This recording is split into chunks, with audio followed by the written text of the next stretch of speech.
On the afternoon of Saturday, September 6, 1997, 19-year-old Brooke Baker typed furiously on a computer in the journalism department at Vincennes University in the small college town of Vincennes, Indiana. Brooke looked at the words on the screen and she felt a rush of excitement. Writing was her favorite pastime. She was a journalist and editor for the university newspaper, but this felt different because Brooke was writing the most important story she'd ever worked on. She finished writing her opening paragraph, read it over a few times, and then exhaled. This was a great start. And she'd secured a major interview in a few days that she knew would make this story the talk of the entire campus when it was done. Brooke loved the idea of having a story that she wrote be talked about by students and faculty. She was only a sophomore, but she already had clear goals for after graduation. She wanted to move to New York and become a writer for the highly prestigious Rolling Stone magazine. But to make that happen, she really needed experience writing major stories like the one she was working on. But in truth, it wasn't the attention or potential accolades that made Brooke want to become a professional journalist. She believed that good reporting and good writing could really make a difference in the world and that it could genuinely help people who needed help. And so that's why she had chosen to write this story in the first place, and why she was now willing to spend part of her weekend alone in the journalism department working on it. Brooke looked down at her watch and saw it was already 3 p.m., later than she realized. So she put her notes in her backpack and got ready to leave. But before she left, she checked her school email. She opened up the first message, and immediately she felt a pit form in her stomach. Then she glanced all around the room, like she thought maybe somebody was secretly watching her, and then she logged out of her email, slung her backpack over her shoulder, and rushed out of the room. Outside, she saw a young man named Steve Hoffman standing by the door with a huge smile on his face. Brooke had long, light brown hair with blue eyes, and today she was wearing jeans and a baggy t-shirt, and Steve thought she was one of the prettiest girls he'd ever met. They'd gone out a couple of times, and Steve hoped they would start going out more often. Brooke smiled back at Steve and apologized for keeping him waiting. He said it wasn't a big deal, that he'd only been there a couple of minutes, but then Steve noticed the worried look on Brooke's face, and he asked if everything was okay. Brooke said, yep, everything's fine. She was just stressed about the story she was working on. And then before Steve could ask any more questions, she took Steve's arm, and they began walking past all the red brick buildings that lined the campus. It was a warm day, almost 90 degrees Fahrenheit, and a group of students were reclining nearby on the grass, soaking in the sun. The campus was always calm and beautiful around this time of the year, and just walking outside with Steve relaxed Brooke, and so she put the email she had just read out of her mind. A few minutes later, Brooke and Steve turned away from the center of campus onto a small street that had several fast food restaurants on it. Not far away, they could see a bridge that stretched all the way across the Wabash River and led into the state of Illinois on the other side. Brooke and Steve walked into a sandwich place, grabbed some food, and sat down, and before long they were talking about school and also their shared love of movies. And then at some point, as casually as he could, Steve asked if Brooke maybe wanted to come back to his apartment later that night to watch a movie. He said his roommate was going to be out, so they'd have the place to themselves. Brooke told Steve that did sound fun, but she already had plans. So maybe they could hang out and watch movies next weekend. Steve said that would be great, and then they talked some more and finished up their lunch, and then before long, they left the shop and began heading back to campus. And after walking for a little bit, it was time to part ways, and so Brooke thanked Steve again for lunch, and then she walked past the journalism department building and crossed the street to her house. Brooke had chosen this small white wooden house to live in during her sophomore year because it was so close to the university building where she spent most of her time, the journalism building. She also chose it because she could afford to live there by herself. Brooke loved spending time with people, but she also loved having a quiet place to write without any distractions. But tonight was not going to be one of those nights where she wanted total silence and peace because she wasn't writing. Instead, she was going to a party. And so Brooke went inside her house, she dropped her backpack on the floor, and then headed to her bedroom, where she began digging through her closet and laying out clothes to figure out which outfit she was going to wear for the fun that night. After midnight on September 7th, so about 9 hours after Brooke met Steve for lunch, Brooke danced to the music blaring through a small house located just off campus. The party she was at had been raging for a while, and Brooke was having a great time. She'd been really stressed about the story, and this was a good chance for her to blow off some steam. Brooke grinned at the tall young man dancing next to her, and then she wrapped her arms around his neck. His name was Tommy Williams, and he looked at Brooke just the same way that Steve did. He thought she was totally beautiful. And then Tommy asked if she wanted to get out of there with him. Brooke nodded and said, yeah, let's go back to my place. and so the two of them said their goodbyes to some friends, and then they left together. The two walked for a few minutes through town and then eventually cut across the campus, which was empty except for a couple of other students wandering home after a night out. Brooke and Tommy had just passed the journalism department and had begun to cross the street to Brooke's house when suddenly bright headlights lit up their faces and they stopped walking. Brooke turned and saw a campus police officer sitting in his vehicle on the street. Brooke grabbed Tommy's hand and told him to walk fast. And so the two crossed the street the rest of the way, and they approached Brooke's house. But before going in, Tommy asked Brooke, hey, what's going on? It's just a campus cop. He's most likely just out here looking for drunk students. We're okay. We're not going to get in trouble. But Brooke would say that the guy in the vehicle was not just a campus cop. He was also her landlord, and he totally creeped her out. She told Tommy that she'd caught her landlord a few times watching her through her window. And not long ago, she had gotten out of the shower one time and walked out of the bathroom wearing nothing but a towel, and he was just standing there in her apartment. She had screamed at him and asked, what are you doing here? And he said he'd just come to spray the house for bugs. He said it was his right to come in whenever he needed because he was the landlord. Tommy couldn't believe it and said that was totally insane. And he told Brooke that she really should go tell the police, the actual city police, not the campus cops, because this guy sounded legitimately dangerous. Brooke nodded, but said she really just didn't want to talk about it, at least not right then. And so she grabbed her keys out of her purse, but before she could unlock her door, behind them, both she and Tommy heard the sound of another car coming down the road and slowing down basically right behind them, out on the road. But when Brooke and Tommy turned around, the car sped off. Tommy didn't get a good look at the car, and so he just asked Brooke, hey, who was that? Who would be pulling up in front of your house and then speeding off in the middle of the night?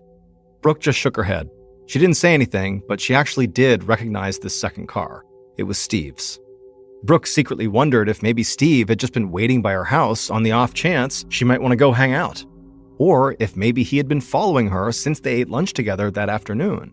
And so between the email she got before she left the journalism department, the campus cop parked in front of her house, and now Steve driving and lurking around her house, it had been a really weird day. But still, Brooke was having a good time with Tommy, and she didn't want any of that other stuff to ruin her night. So she opened the door and led Tommy inside.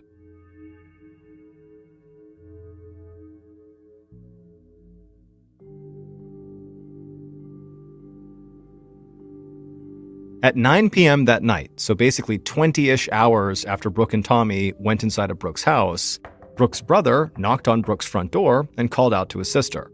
The siblings were supposed to have gotten together that afternoon, but Brooke hadn't been home when he came by. Back in 1997, cell phones were not nearly as prominent as they are now, and Brooke and her brother didn't have them. And so Brooke's brother had tried calling her home, her landline phone, a few times throughout the day, but she hadn't answered. And so now he had just come by her house to make sure she was okay. And so the brother knocked on the door one more time and waited a few minutes, but when he didn't hear anything inside and, the door didn't open, finally he just reached into his pocket, pulled out his keys, and used the house key that Brooke had given him for her place, and he unlocked the front door. Once he stepped inside, he immediately heard the sound of water running in the bathroom. He figured Brooke must be taking a bath or a shower, so he shouted out to let her know that he was there. But again, nobody responded. Brooke's brother walked down a short hallway towards the bathroom, continuing to call out for his sister, but when he got down the hall, he saw the bathroom door was wide open, and so was the shower curtain, and Brooke wasn't in there. He walked into the bathroom and went straight to the bath, and when he did, he was just confused. The water was running in the bath, and several wet towels were laying in the middle of the tub. He turned off the water and then walked out of the bathroom and headed down the hall towards Brooke's bedroom. He knocked but got no response, and so eventually he opened up the door and walked inside, and right away he turned his head, because the lights were on in the bedroom, and his sister was totally naked, asleep in her bed, and part of her body was exposed. And so Brooke's brother immediately said, I'm so sorry, and he shielded his eyes. And as he was standing there, he didn't hear his sister kind of reacting to his presence, and he knew his sister was actually a really heavy sleeper, and so without looking, he sort of walked over with his head turned away and was starting to cover his sister up with a blanket, to keep her warm. But as he did, he stopped, because something just didn't seem right. He's not looking at his sister, but he can hear her, or more specifically, he can't hear her. He can't hear her breathing. So finally, the brother just turned and looked directly at his sister and also the wall above the headboard, and he just started shaking uncontrollably. And then a moment later, he turned, ran to the kitchen, grabbed the phone, and dialed 911.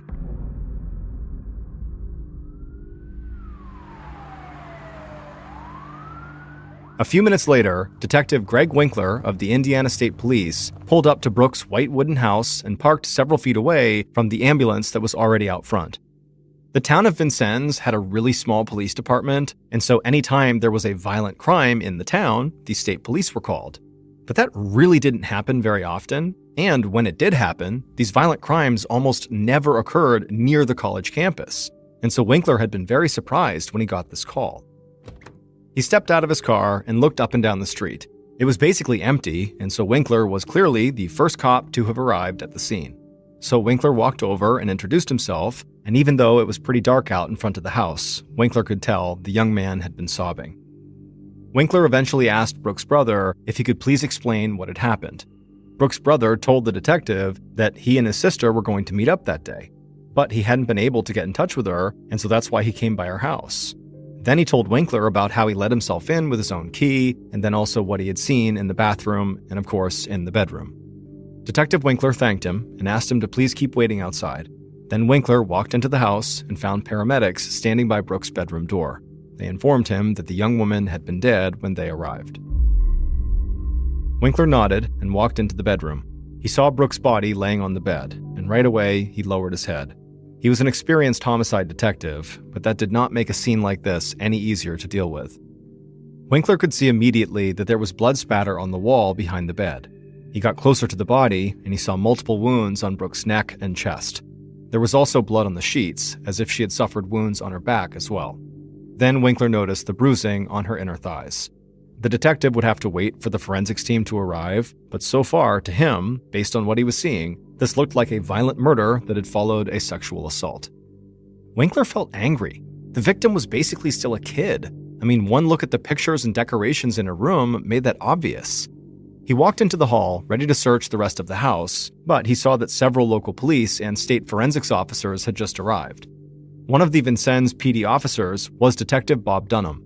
The two men greeted each other. They had worked together before, and Winkler turned around and led Dunham into Brooks' room. Dunham looked at the body and the bloodstains on the wall. He had the same thought and felt the same anger as Winkler. Someone most likely had raped this young woman and then viciously killed her. A few minutes later, the detectives left the bedroom and began to search the rest of the house. They started with the bathroom, where those wet towels were laying in the bath. And then after that, they went to the kitchen, and they found the sink filled with water with several knives soaking in it. Durham called out to one of the nearby forensics officers, who then quickly came into the kitchen, and they all agreed at least one of those knives in the sink could be a murder weapon, so the forensics officer bagged up all the knives as evidence. After that, the detectives continued their search of the house, and they didn't find any sign of forced entry, and also they found Brooks' purse and some cash just laying out in the open. So from the looks of it, this didn't seem like a crime connected to a robbery. And not long after the detectives had done this search of the house, the forensics team that was also at the house determined that very likely Brooke had been sexually assaulted before being killed, just like the detectives had thought. The forensics officers also pulled DNA samples from Brooke's body, from under her fingernails, and also from the blood on the wall, and they informed the detectives that they would have further information about what happened to her after processing a rape kit. And so to this point, the detectives felt like they sort of had a good amount of information about what very likely happened here. A rape followed by a murder. A horrible thing, but relatively straightforward. And so the detectives believed they were looking for a man, maybe a current or ex-boyfriend who Brooke knew well enough to let into the house, because again, there was no sign of forced entry. Or if it was not a current or ex-boyfriend, they believed they were still looking for a man, but one who just happened to have his own key to this house. Winkler stepped outside and found Brooks' brother standing with a couple of officers. Winkler walked over to him and asked him to give him a more detailed timeline of exactly where he had been that day and also the night before. And Brooks' brother laid it out for him. When he wasn't trying to track down his sister, he had mostly been hanging out with friends. Now, the police would obviously have to follow up with his friends to confirm his alibi, but for now, they took him at face value, and then Winkler asked the brother if he knew of anybody else, friends, family, anybody, who might have a key to his sister's house. Brooks' brother thought about it and then said he was pretty sure he was the only family member who had a key, and then he also said that he did know Brooks' landlord also had a key. He told Winkler the landlord was a campus cop named Mike Nardine, and he knew that his sister could not stand him. Winkler asked why. Was he just like a bad landlord or something? but Brooks' brother said it was way worse than that. He said Mike used to watch his sister through the windows, and one time he had even let himself into the apartment unannounced. At this point, Brooks' brother looked right at Winkler, and the detective looked back and could see how angry the brother was. And so Winkler, sensing there was more here, asked the brother, is there anything else police needed to know about this landlord guy? And Brooks' brother just nodded. He said he was almost positive her landlord, Mike, had offered to let Brooke keep her rent money in exchange for sex.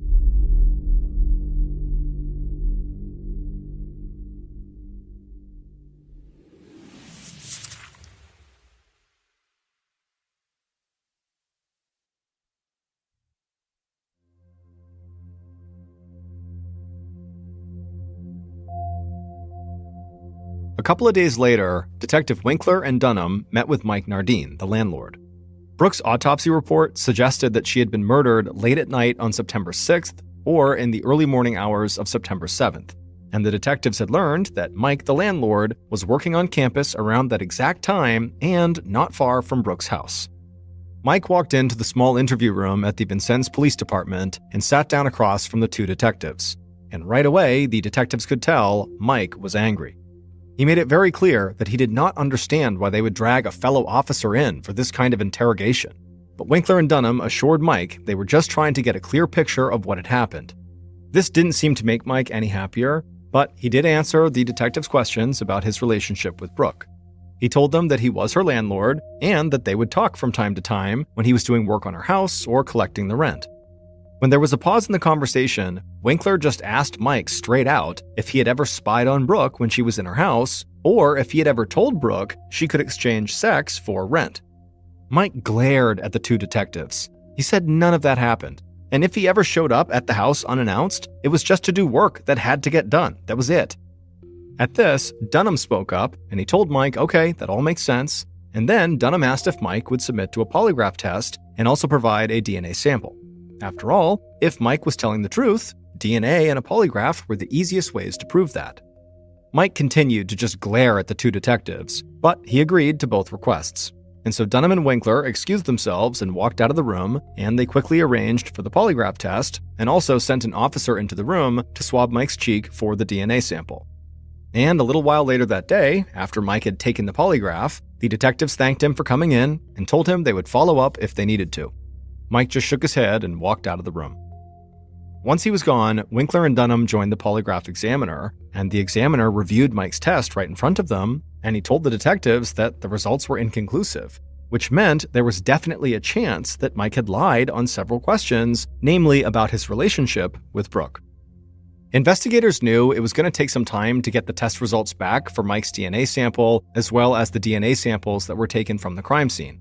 So while they waited, they spent the next several days interviewing Brooke's friends and family to try to get as much information about the college sophomore as possible.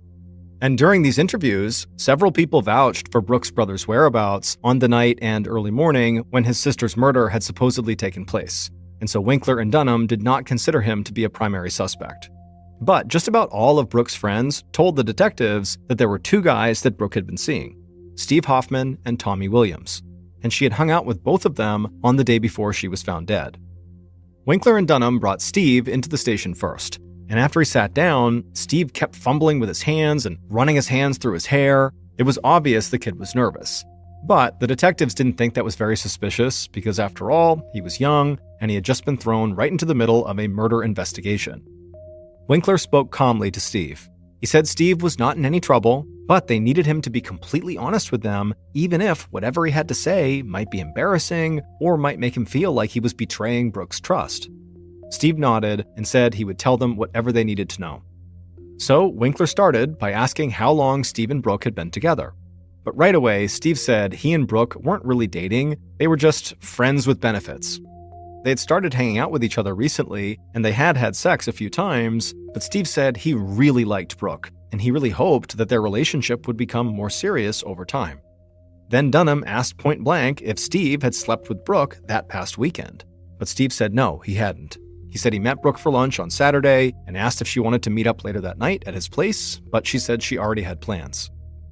After a pause, Dunham leaned in and asked Steve if his lunch date with Brooke was actually the last time he had seen Brooke. And at this question, Steve sort of froze and began to stammer like he couldn't make a sentence. But then he finally said, after their lunch, he had just gone back to his apartment and his roommate, Brian Jones, could vouch for him. Dunham nodded and asked if he and his roommate Brian were both at the apartment the whole day. But Steve said that Brian had gone out later that night, so Steve at one point was at the apartment just by himself. And at this point, Dunham just said, okay, take a deep breath, and I want you to answer the original question. Was lunch the last time you saw Brooke? At this, Steve shook his head, and his face turned bright red like he was totally embarrassed. And he told the detectives that on the night after he and Brooke had gotten lunch together, he had driven to her house and actually parked his car nearby. He knew she had gone out that night, but he thought maybe when she got home, she might want to hang out with him. But around maybe 1 a.m. or so, he saw Brooke walk up to her door with another guy. And when he saw this, he felt this immediate rush of jealousy and anger, and for a second he drove right up in front of her house and then sped off down the street. Dunham and Winkler looked at each other as if they kind of knew that this was a big moment in the interview. And then Winkler turned back towards Steve and leaned in, and he asked if Steve had been angry enough about seeing this other guy to maybe go back to Brooke's house later to confront Brooke about the other guy. Maybe they got into a fight. Maybe things got out of control. At this point, Steve began to get visibly upset. He said he never went back to the house, he really liked Brooke, and he would never hurt her. He had just been stupid and jealous, and that was really it.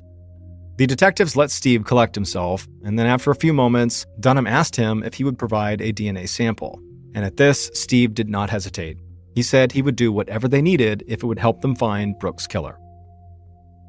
Later that week, Winkler and Dunham met with Tommy, the other guy that Brooke was seeing before she was killed, and the interview went pretty much the same way the interview with Steve had gone.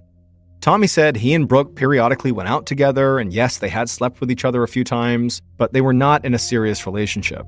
Tommy said he and Brooke had been at a party together that Saturday night, then they had gone to her house and they had had sex. He said he left not long afterwards, maybe sometime around 1:30 in the morning, and then he walked around campus for a while and eventually ended up going to his friend's apartment and crashing on his couch. Now, this part of Tommy's story did jump out at the detectives. Tommy could be telling the truth here, but there was a gap of time when nobody would have seen him, so he had no alibi. And that was more than enough time for him to murder Brooke, dump those towels in the bath, put the murder weapon in the sink, clean himself up, and then head to his friend's place. And so the detectives asked Tommy to submit a DNA sample, and he said he would. And then after Tommy had given that sample, the detectives told him that he could go, but that he needed to stay in town. A few weeks into the investigation, the DNA test results from the crime scene and also the results from the rape kit came in, and both provided a DNA sample that the crime lab believed belonged to Brooke's killer.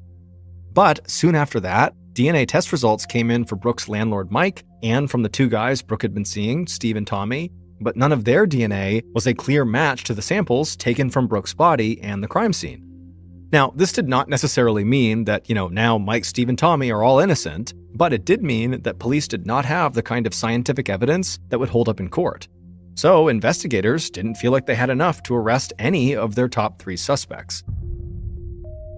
And these test results felt like a major setback for Winkler and Dunham. They had become convinced that one of the DNA samples they had secured would match the killer's. And so now they had to totally refocus their investigation and start looking for potential leads that maybe they had overlooked. And as is often the case when a terrible crime takes place in a small community, police began getting lots of pressure from local media, city leaders, and Brooke's friends and family to solve this case quickly.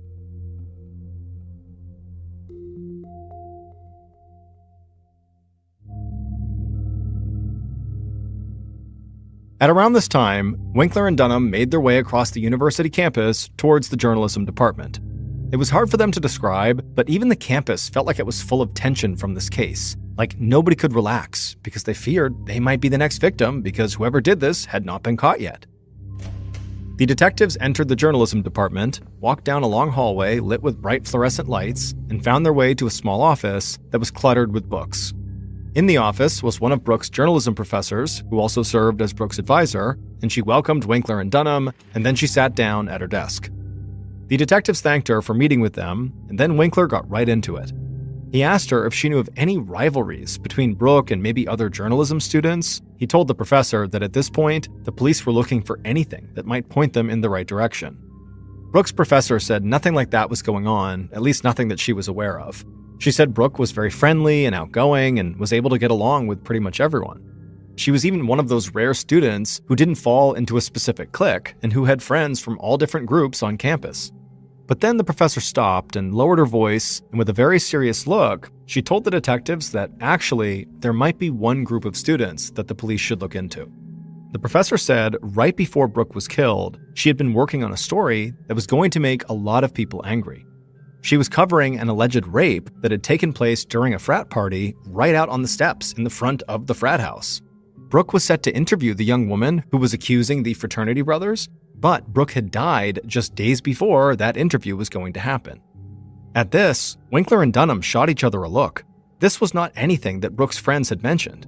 So the detectives got as much information about the story and the fraternity as they could. Then they thanked the professor again, left the campus, and then arranged to search Brooke's phone records and emails.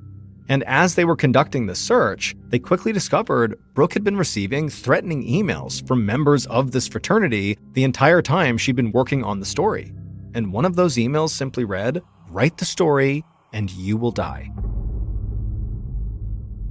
This new lead initially gave a huge jolt to the investigation. Over the next few weeks, police tracked down the members of the fraternity who were directly connected to the story Brooke had been writing, and they secured DNA samples from 10 of these young men, and they interviewed a number of students who had actually been at the frat party in question. However, when the DNA test results came back from the frat brothers, none of them matched the killer's DNA sample. This left Detectives Winkler and Dunham almost at a complete loss. Lead after lead had fallen apart, and it was starting to look like maybe Brooke's killer just had no clear connection to her at all. Over the next several months, the detectives continued to search for new evidence and new leads, but nothing of use surfaced. And eventually, the Vincennes Police Department determined that they didn't have the resources to continue their full-time investigation. So Detective Dunham was pulled away to work on other cases. And then finally, after a year had gone by and still there was no more traction on the case, the Indiana State Police determined that Brooke's murder was now officially a cold case. On July 5th, 1999, almost 2 years after Brooke's murder, Detective Winkler sat at his desk looking over cases that had come in during the July 4th holiday. The phone rang and Winkler answered. Detective Dunham was on the other line, and he was talking so fast, Winkler almost couldn't understand him. But Dunham eventually slowed down and said he was at an apartment in town following up on a missing persons call, and Winkler needed to get there right now. And so Winkler, who trusted Dunham, he hung up, got in his car, and sped across town. Winkler found Dunham waiting for him outside the apartment complex, and then as soon as Winkler got out, Dunham quickly led him into the apartment and right to the bathroom. And Winkler almost could not believe what he was seeing. A pile of wet towels were right there in the middle of the tub, and Dunham told Winkler the bathwater had been running when police arrived at the scene. Then Dunham led Winkler to the kitchen, and the sink was filled with water, and knives were soaking in it. Next, they went to the bedroom, and Dunham showed Winkler the bloodstains on the wall. The crime scene looked almost identical to the scene at Brooke's house, except for one major difference. The Vincennes University sophomore who lived there, Erica Norman, was nowhere to be found. Investigators thought there was still a chance Erica was alive, and so they quickly coordinated with local and state police right across the Wabash River in Illinois, and they launched a 2-state search for her. But 15 days later, on July 20th, 1999, police would find Erica, but she was deceased. Her body was found abandoned in a field on the Illinois side of the river. Back in Indiana, Winkler and Dunham met with several of Erica's friends, and one of them told the detectives that the night Erica had gone missing, she had gone home to watch movies with a guy she knew from work. And when Erica's friend told them who this guy was, the detectives felt a rush of adrenaline, but they also felt a huge sense of regret. They recognized the name. And so now they were nearly certain who had killed both Erica Norman and Brooke Baker.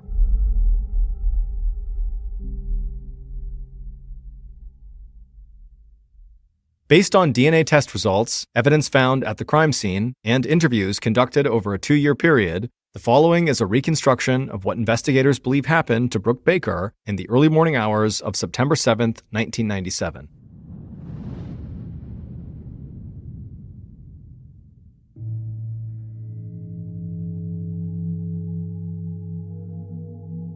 killer sat on the couch next to Brooke. The pair was watching TV, but at some point, Brooke said she was tired and just wanted to go to bed. However, as Brooke began to get up to leave, the killer turned and grabbed her by the arm and pulled her in to kiss her. Brooke shied away and said she didn't want to do that, but the killer just jumped on top of her and then tried to take her clothes off. Immediately, Brooke tried to fight him off, and she slashed the killer's face with her fingernails, and the killer was so stunned by it, he kind of sat up for a second, at which point Brooke managed to jump up from underneath him off the couch, and she ran down the hall. But the killer just ran right after her. He caught up to her, grabbed her from behind, and shoved her into the nearest bedroom. He forced Brooke onto the bed, ripped off her clothes, and then sexually assaulted her.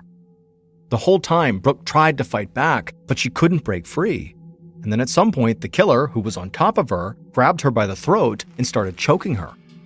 Brooke coughed and wheezed and tried to get air, but the killer kept choking her tighter and tighter until Brooke began to lose consciousness. But the killer let go and climbed off the bed. Brooke was still breathing, but she could barely move. And so the killer ran out of the room, went to the kitchen, grabbed a knife in the sink, and then ran back to the bedroom.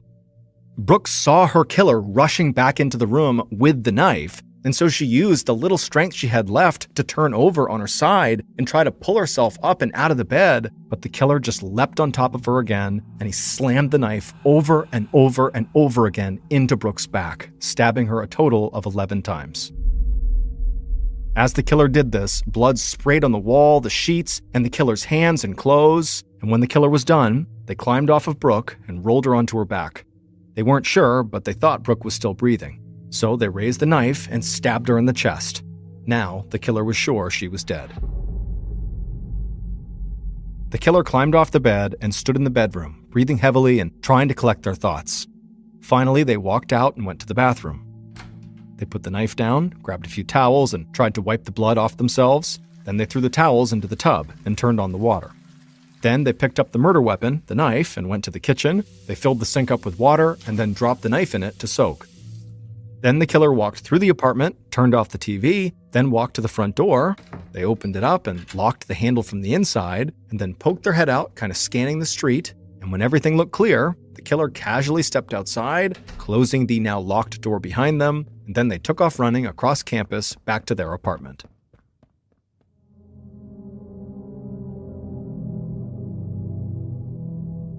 It would turn out Brooke had known her killer well enough to let them into her house, just as investigators had suspected. But the killer was not one of the young men Brooke was seeing. It was actually one of their roommates.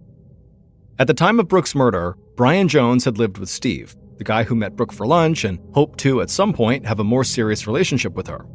And so Brian had met Brooke a few times when she had come by the apartment to see Steve, and, they had gotten along well because Brooke got along with basically everybody. But Brooke had no idea that in those sparse interactions she had with him, Brian had developed an obsession with her. And so on the night that Brooke would be murdered, Brian went out and just kept thinking about her. And when he showed up at her house later that night, he was determined to have sex with her, whether she wanted to or not. And when Brooke denied him, Brian raped and then murdered her. Brian's name had come up in Brooke's murder investigation, but only in passing. And after 2 years went by, it looked like he would get away with his horrific crime. But then Brian had become obsessed with Erica Norman, another Vincennes University sophomore who had light brown hair and light eyes. Brian knew Erica from work, and just like he had done with Brooke, he decided he was going to have sex with her no matter what. And on that night in July of 1999, he went to Erica's place to watch movies, but then just assaulted and murdered her almost identically to how he had done it 2 years earlier at Brooke's house. In fact, putting the towels in the bath and soaking the knife in the sink was something Brian had seen in a movie and imitated. But this time with Erica, he moved her body to a field across the border in Illinois, thinking that would help distance himself from the crime. But one of Erica's friends knew that Brian had gone to Erica's house on the night she disappeared. And so when Detectives Winkler and Dunham tracked Brian down, they convinced him to provide a DNA sample, and when the results came back, investigators finally got their match to Brooke's killer's DNA. Brian was found guilty of both murders and sentenced to life in prison plus 60 years without chance for parole. To honor Brooke's love of writing and her belief that journalists could change the world, the Indiana Collegiate Press Association established the Brooke Baker Indiana Collegiate Journalist of the Year Award, and it continues to inspire young journalists to use their work to help others.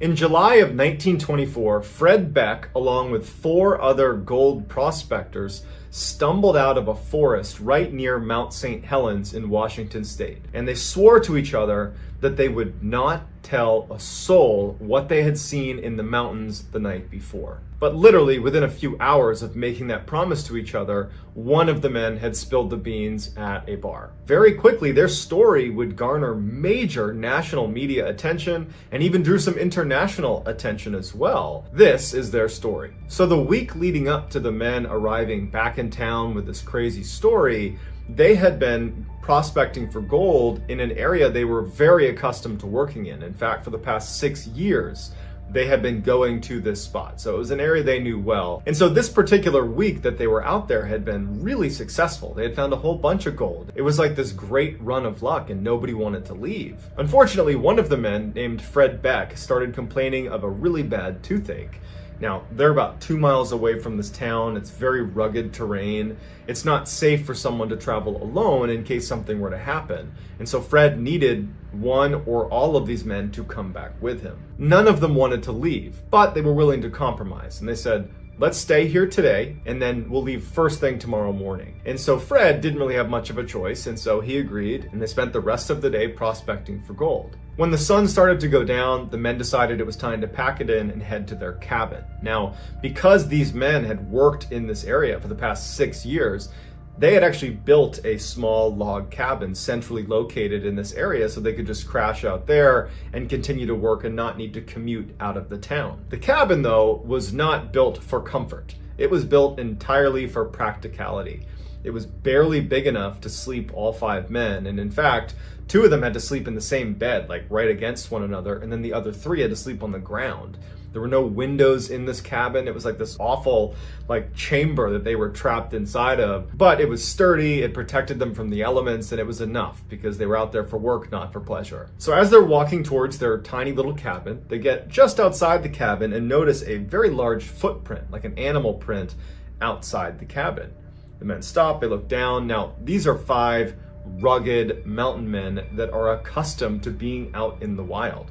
They've had their fair share of run-ins with large predators, and so they quickly said, oh, that's a bear print. But upon closer inspection, as they're looking at this print, they noticed it was 19 inches long. That's way too big to be a bear print. And so they start speculating about what type of animal could make that print. As they're speculating, one of the men brings up that over the course of the week when he had been away from the group, a little ways away from the cabin, he had noticed a similar, not nearly as big, but a similar print. And when he had bent down to look at the print and inspect it to see what it was, he said he heard a whistling sound coming from the forest that was right next to him.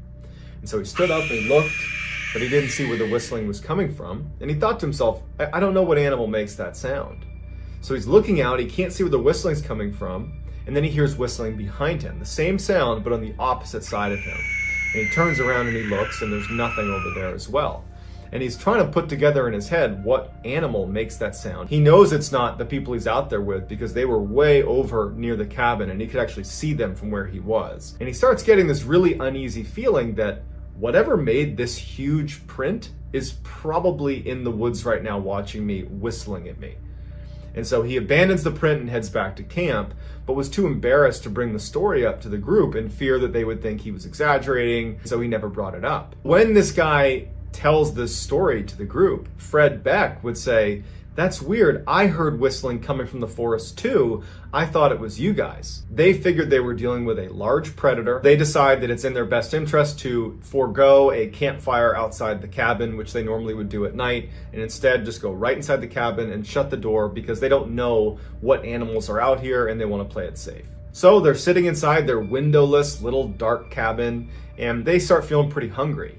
And they decide they want to boil some water to make food, but they don't have any water. Normally, when any of these guys went out to fetch water, they would go by themselves. The spring was not very far away from their cabin. They just walk out, scoop some water up, and come back. But because they were all feeling pretty uneasy and they didn't know what this big animal was that was in their general vicinity, Fred, along with one of the other men whose name was Hank, decide to go together and to bring their rifles just in case. Fred and Hank begin walking over to this stream that was only about 100 meters away from where they were. The moon was out, so there was a little bit of light coming from that, but it was mostly dark. And they're walking over to this stream. Then all of a sudden, Hank stops and raises his rifle up at the side of this embankment that was totally forested all the way up the side of the valley. Fred looks where Hank is aiming, and immediately he can tell what he's looking at. Standing a couple hundred meters up this mountain is this creature that's very tall, standing on two legs. It appears to be hairy, that's poking its head around a tree, and it's looking at them. They could only see it because the moon was casting light directly on it, so it was totally illuminated. As soon as Fred recognizes what they're looking at, the creature ducks back behind the tree. At the same time, Hank fires 3 shots in its general direction,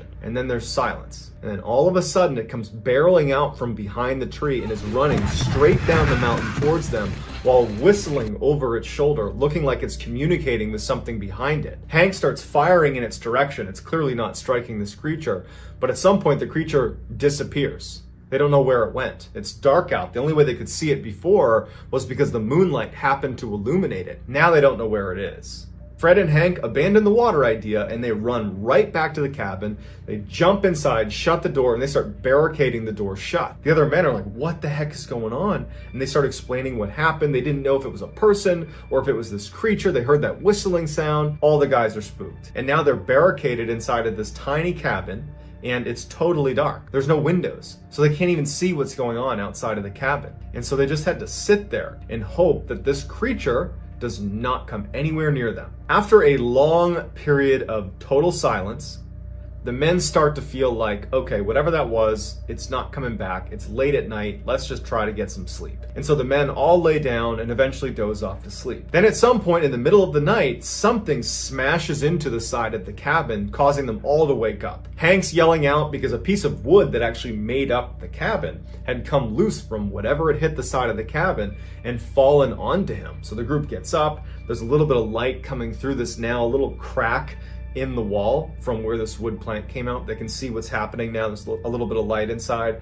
They run over, they get this plank off of Hank, and as they're trying to kind of make sense of this chaotic moment, they start hearing what sounds like lots of people running around the outside of their cabin. Hank, who was closest to this little slat that had been created from one of the planks falling out, just turns his head to look out the slat. Because of the moon, there was a little bit of illumination, and when he looked out, he was horrified because he saw 3 creatures, these tall, ape-like creatures, the same one that Fred and Hank had been shooting at up over at the valley before. They're standing 10-15 meters away from the cabin, standing upright, looking at the cabin. They're holding these small boulders in their hands. And as Hank is looking through the slat, he's trying to get a little bit closer to get a better look.